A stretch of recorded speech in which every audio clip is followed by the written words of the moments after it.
Serious answer or humor? What's up, guys? I'm Ian James Munisit, and I'm here with the cast of Saving Grace, The Untold Story. Hi, I'm PJ Andanel and I play Tommy. Hello, Elise Hawson, and I play Jessica.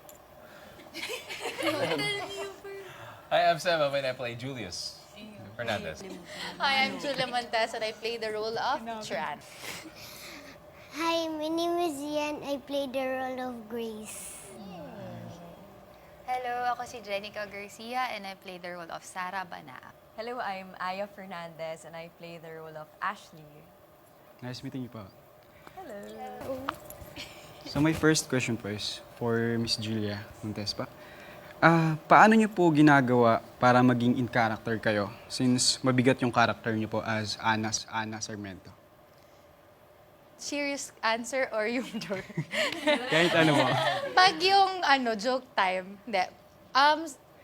Bayad kasi ako. Una yun. May sweldo, so work mode. Hindi. Serious answer.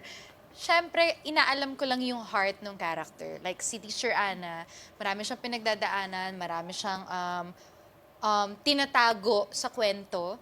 Pero ang pinaka-pinanghawakan ko lang, grabe siya magmahal. So, doon lang ako laging nag-a-anchor doon sa part na yun.